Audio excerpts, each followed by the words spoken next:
Evening, ladies and gentlemen, we'll go ahead and call the Board of Trustees meeting of the town of the city of Bloomington Township to order on Monday, August 24th at 5:30 p.m. If you please stand for Pledge of Allegiance and a moment of silence. I pledge of allegiance.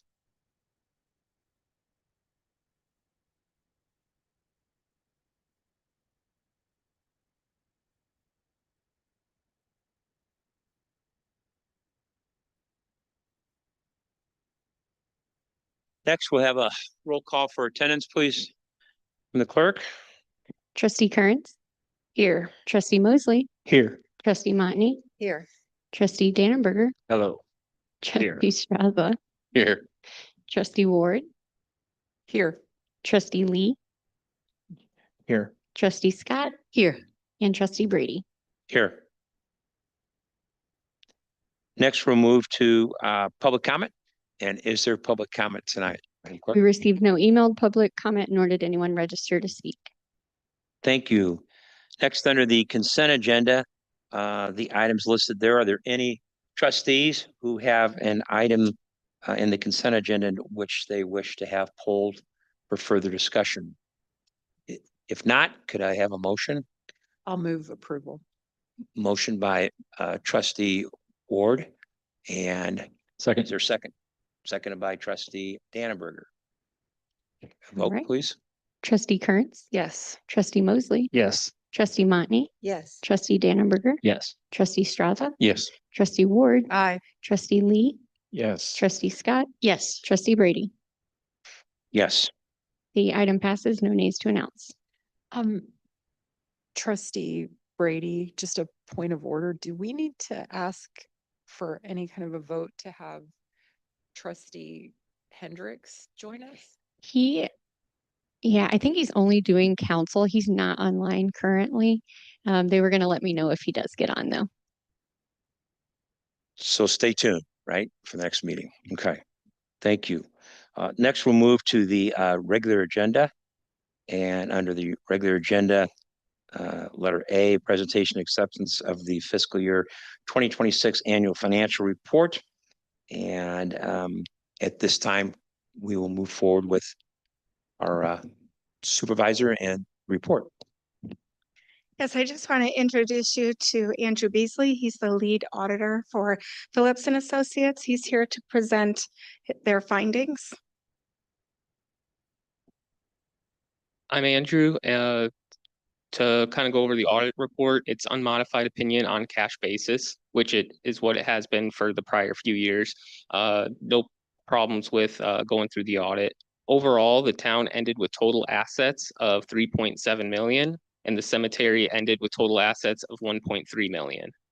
Of the 3.7 million in the town fund, 285,000 was restricted, and 520,000 was assigned for future construction projects, and which leaves 2.9 million unassigned.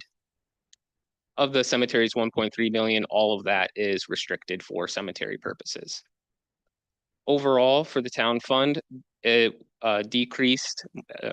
Expenditures exceeded revenue by $210,000, and that was primarily due to the contribution for the homeless shelter of 150,000 and an increase in the spending in the HERE program of 90,000. Overall, for the cemetery fund increased its fund balance by 130,000. That was primarily due to construction projects wrapping up in the prior year. So construction and maintenance costs were down about 190,000. And there were a few revenue accounts that were down about 26,000 overall due to decreased sale of lots, decreased sale of mausoleum spots, and a few others as well. Overall, the town budgeted 3.6 million in expenditures and actually expended 1.98 million. They were under budget by 1.67 million. For the general assistance, that was budgeted to be 625,000, and the actual expenditures were 426,000, under budget by 198,000. The cemetery fund budgeted 988,000 and expended 860,000, overall under budget by 128,000. There were no significant estimates made during the audit, no difficulties in performing the audit, no uncorrected misstatements, as a result of the audit and no disagreements with management. There was no significant deficiencies or material weaknesses in internal control over financial reporting identified. Lastly, wanted to thank Donna and for all the work that she puts in and everybody else in the office for making sure everything is put together and ready for us when we show up to do the audit. Any questions, comments, or concerns? Thank you for the report. Are there any questions or comments, or concerns? I have a Member question. Mosley? I have a question. Can you define for us when you say unrestricted? Mhm. And that underage, right? Those funds are allocated or can be available for other services. Is that what that means? Yes. Thank you. Quick question regarding the cemetery side of things. You indicated that to the good, and it was primarily responsible for some construction projects that came in under budget or It was completed. because there were construction projects in fiscal year 25. And so because there were the construction projects had higher expenditures in fiscal year 25, those expenditures did not exist in 26, which increased what the revenues were, or revenues over expenditures. Okay, thank you. Any other trustee? Oh, sorry, trustee Yes. Ward. How does that 2.9 compare to previous years, that 2.9 million? It's relatively similar. It's a little down this year, and that's primarily because of newer programs like the HERE program starting back up, and going up about 90,000, and also contributing money to the homeless shelter as well of 150,000. But it's been right around 3 million for the last few years. And is the idea then to keep that amount in reserve, or help me understand that a bit? It is important to have some reserve, and we are within our limits of 2.5 times the average of 3 years expenses. And we're under that. The thing is that we have to prevent or prepare for any natural disasters, and Medicare or Medicaid, sorry, Affordable Care Act could go away, and we have to have something in budget for that, because that is a huge expense if that were to go. So we keep the reserve. And the other thing is townships we have such a low tax rate, it's hard to rebuild a reserve. So we keep that in mind as well, because 5% increase in our taxes is not a whole lot still. So if we had to go over that because of a natural disaster, it'd be years before we could recover from that. Thank you. Trustee Lee. Yeah, I just was curious what you consider assets. So On cash, can you go into detail about that? On cash basis, the assets are cash and cash equivalents. So it's just cash in the bank in this instance, or anything in investment savings Oh, accounts. okay. So it doesn't include any kind of like equipment or Not these buildings or numbers, anything no. like that. Okay, thank you. Any other trustees with any questions? Is there, oh, I'm sorry. Yes, that's all right. Trustee Just Scott. one more follow-up Mhm. question. So we said 1.7-ish million under budget. Is that Mhm. budget also is that budget built in to have, if there is a disaster, if there is this, then we will have that in the budget there? And is that why there's a difference there? I don't know how to answer that. The budget is there for additional possibilities, especially like with grant funding. We did transfer over 200,000 to the general assistance at the end of the fiscal year.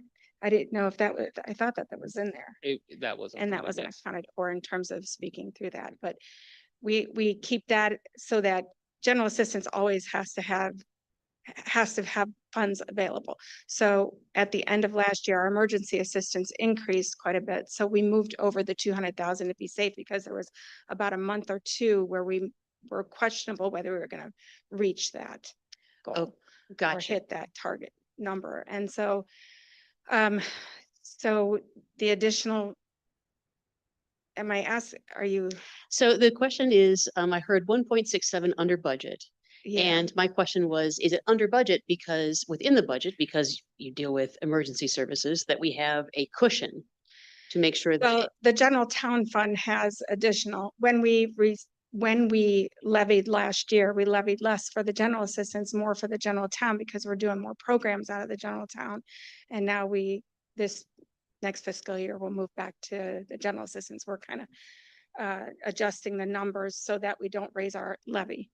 So we keep kind of like levying the dollars between general town and general assistance to make sure we have general assistance funds and then programs available that we can potentially do, such as the emergency food relief program that we did. That was another big dollar amount that we funded because the need was there in a last minute situation. So that's where the extra funding is coming from, whether we used it all this year and what the reason was that we were down a little lower wasn't because we weren't attempting to solve the problems or search or help the individuals that we serve. We still are doing that. One of the particular grant fundings that we provide for is the milestones, and they close. So we're not providing them the $35,000 or $25,000 that we had for them. So, you know, it's a dynamic situation for us on where we're spending our money and how we're doing it, with the idea that we're saving within our budget line items that allow us to be flexible last minute. understood. Yeah. Any other trustees, questions or comments? Can I have a motion then to accept, in a second, to accept the report? I'll motion to accept the report as presented. Motion by trustee Motney and seconded by trustee Second. Lee. And if you'd call the roll, please, clerk. Trustee Kearns? Yes. Trustee Mosley? Yes. Trustee Motney? Yes. Trustee Dannenberger? Yes. Trustee Straza? Yes. Trustee Ward? Aye. Trustee Lee? Yes. Trustee Scott? Yes, Trustee Brady? Yes. The item passes, no nays to announce. Thank you. Next, we'll move on the regular agenda to letter B, which is presentation and acceptance of the fiscal year 2026 annual treasurer's report. And our supervisor will speak to that.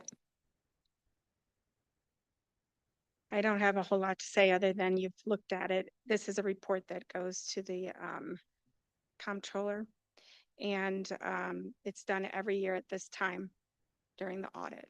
So Are there questions or comments from trustees? Would there be a motion from a trustee and a second to accept the report? I'll move to accept. From trustee Scott, is there a second? Second. Second from trustee Mosley.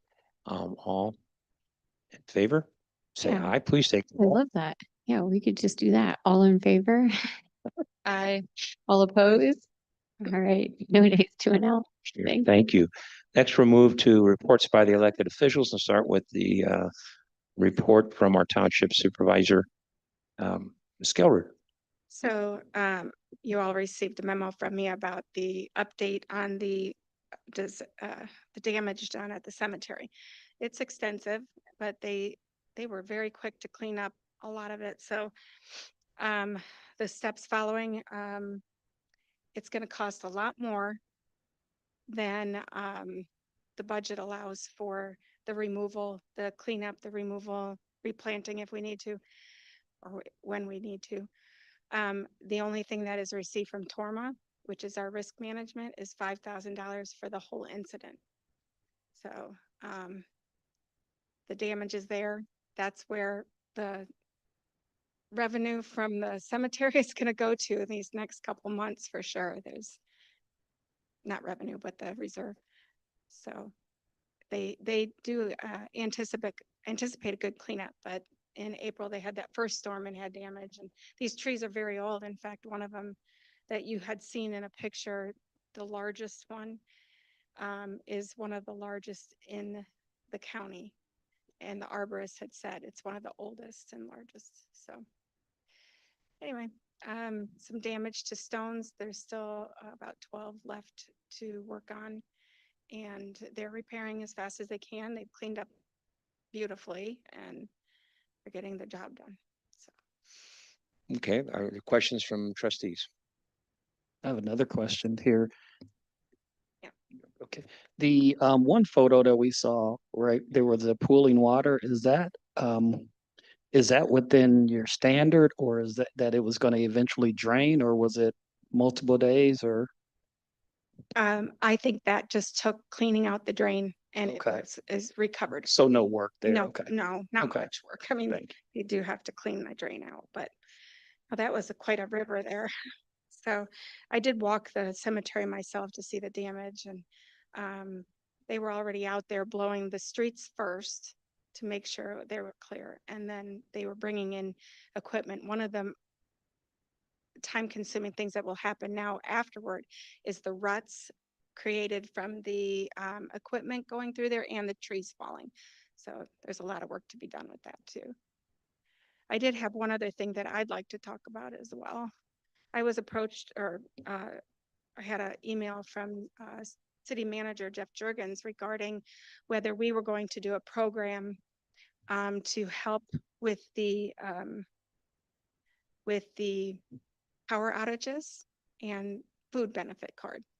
We had done that food benefit card earlier last year. We did that because Department of Human Services was shut down due to the government shutting down for that week. What has happened in this particular situation and why our township did not respond is that the Department of Human Services has a fund and the ability to help provide more assistance for somebody who has had the power outage for over 4 hours at a time period, which has happened in our community. And they are able to provide that the additional assistance that way, and we don't duplicate efforts, so we did not provide anything for that. Does that make sense? We do not duplicate the efforts that they have already. So Any other questions or comments from trustees? Just one follow-up. You said you'd walk the grounds of the cemetery. Mhm. Was there any, I'm assuming all the tree work and things are being done by the staff that's there, with what they have, or are they calling in other they're definitely assistance? tree removal, sir. Okay. Yeah. And so with that, was there any damage to buildings, the mausoleum, to individual No markers? markers. The just the is the marker the same thing as the tombstones? Grave. Yeah. Yes. That there was damage. Okay. The obelisks, I think that's what they call them. The tall ones were knocked over. Surprisingly, there weren't more because there were a lot of trees that kind of fit in between some of the tombstones, markers, as you called it. Right. And then, so the cemetery is doing all they can do to repair those, and then we'll call in the service they usually use. I believe that might be Pontiac. I don't know for sure. Pontiac Granite Company, and the lot owners would have something to say with that as well, if there's contact people, as Pardon far me? as the lot owners themselves that own the property would have something to say about the repairs, if that's Yeah. possible If with them. Yeah, certainly they can call the cemetery on any of that. They're Okay. doing the best they can to just get everything back in order. Yes. And I think that they're pretty well done with cutting the trees and getting them removed. Okay. Thank you. Any other trustees that have a question? To accept the, all we need is no motion there, so we need to move the next report. And that will be from our township assessor, Mr. Scudder. Good evening. Right now, we're finishing up adjusting the values of all the properties in the city. Most of the work has been done on single-family residential. That's the biggest bulk of properties in the city. I submitted to you the rules for the board of review. As we're getting close to turn in our assessments, there's a timeline where people can file a complaint and appeal their assessment. And it's a 30-day window from the time that it's published. So it's important that people are aware that the assessment notices will be going out soon. And if they have a value that they don't agree with, they should fill out the complaint form, and then we can go through the board review and see if we can't rectify the value for the taxpayer. Any questions? Thank you. Questions from trustees? For Mr. Scudder? If not, Oh, we don't need it. This is the report. So then we will move to adjournment. And unless there's any other questions or comments from trustees. So could I have a motion from a trustee for adjournment in a second? So moved. Second. Member Kearns and seconded by trustee Straza. And all in favor, say aye. All opposed? Motion carries. Thank you very much. Concludes the meeting.